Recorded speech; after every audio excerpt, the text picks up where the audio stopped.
Listen. We have to value the ball more, take great shots, and communicate on defense. We do those three things. I don't see a team who can beat us in a 7-game series when we're healthy. Jalen, he said, I don't see a team who can beat us in a 7-game series. They get a first-round matchup with Sacramento. They won't have to get on a plane in that entire series. It broke really nicely for them. How about the defending champs? Poor Sacramento, by the way. Shout out to Mike Brown, this year's Coach of the Year, and De'Aaron Fox and Sabonis. They've had a terrific season. Keegan Murray as a rookie knocking down threes, breaking their team record. But we all know that 6th spot is that sweet spot that many teams with veteran-laden squads wanted to play against the Kings. And unfortunately for them, they draw the Splash Brothers healthy with Draymond Green. Wiggins is going to return. Jordan Poole continues to emerge. Steve Kerr's on the sideline. Mike Brown used to coach with them.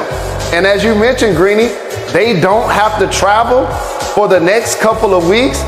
That's going to allow the Golden State Warriors to put themselves not only in position to possibly win this series in 5, but give them a level of confidence that they can go a lot further. This is going to be a lot more interesting to me than in the East, because the teams at the bottom of the West, they've been there. They've done that. You've seen Kawhi Leonard hoist the trophy. You've seen the Golden State Warriors, LeBron James hoist the trophy. You haven't seen Denver, Memphis, or Sacramento do it. So therefore, I would not be surprised if the lower seeds actually end up being the squads that advance in the West and possibly be in the Western Conference Finals. Okay, but Jalen, help me a little bit, right? Like, is it truly a switch that we get to flip once we turn postseason? Because in that audio, shout out to your co-author, Greeny Himbo, who pointed out Klay Thompson says we have to hold on to the ball. They turn the ball over 16% of the time. That's second worst in the league. You know who's first, Jalen? The Rockets. And so, yes, we have entered the postseason, but is it truly as simple as healthy Wiggins, healthy Peyton, flip the postseason switch if you're the Warriors? Because the difference for them on the road versus home, like, that's crazy, Jalen. Is it? Quickly, Jalen. Can they just flip that switch?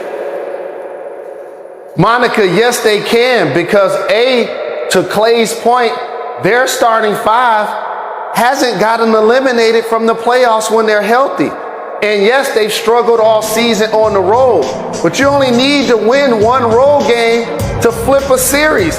And you and I both know Steph Curry and or Klay Thompson during a playoff series are going to have games where they don't make just 5 threes in a game.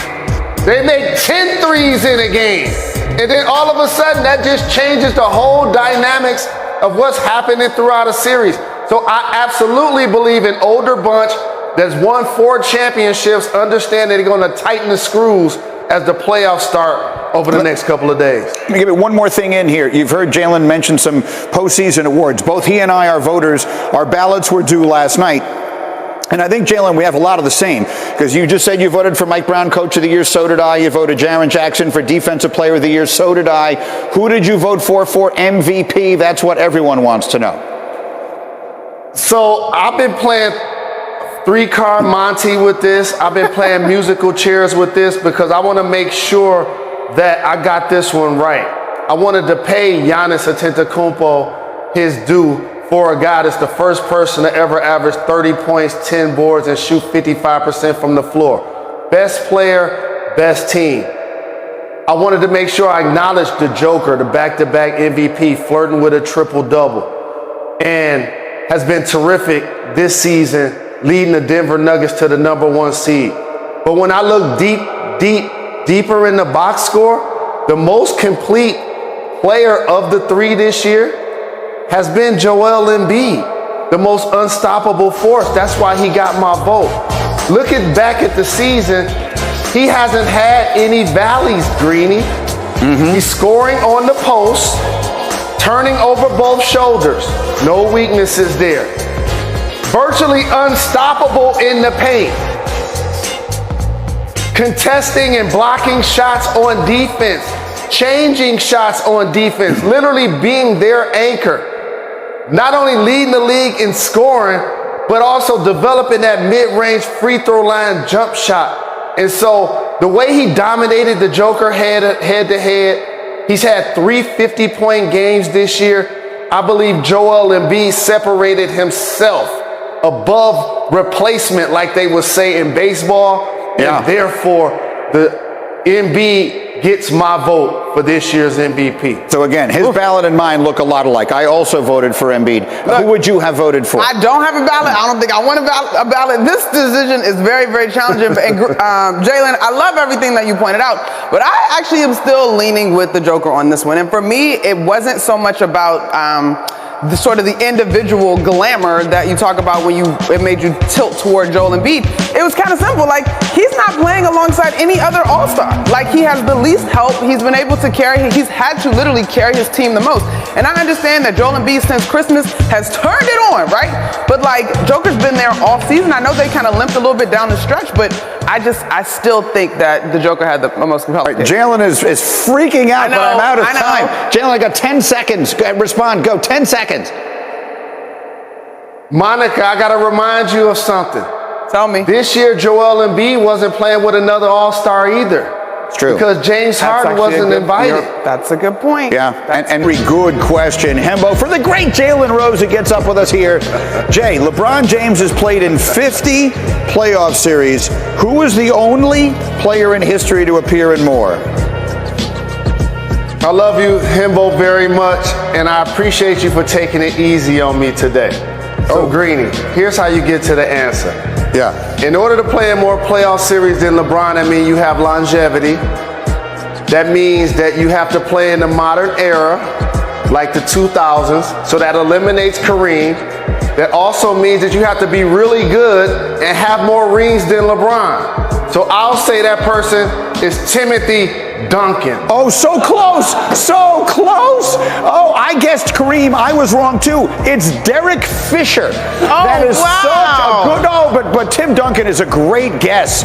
But it's Derek Fisher. Look at Hembo. That's such a devious answer. The other names on the list. Look at this, McNutt. Look at this. The other names. That was my guess. Robert Horry. I guessed Kareem Abdul-Jabbar. He guessed Tim Duncan. The answer is Derek Fisher. Wow. That's a great question. That was a deep fish. That's a great question. All right, McNutt is here. Jalen is here. That was a good one. I enjoyed that, even though I would love for him to have gotten it right. Okay, so let's talk about these Lakers, Jalen. They get a Minnesota team that is going to come in shorthanded tonight. No Rudy Gobert. Huge advantage for LA. If they win tonight, they get that 7 seed. They get almost an entire week to rest.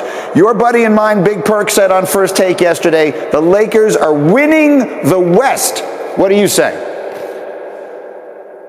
I don't believe they're winning the West, but they go from being a team that's a part of the play-in. Let's not ignore the play-in is what the Lakers are a part of. Mm-hmm. They're going to beat the Minnesota Timberwolves because of Rudy Gobert in particular and his poor decision to put Kyle Anderson in the middle of a basketball game.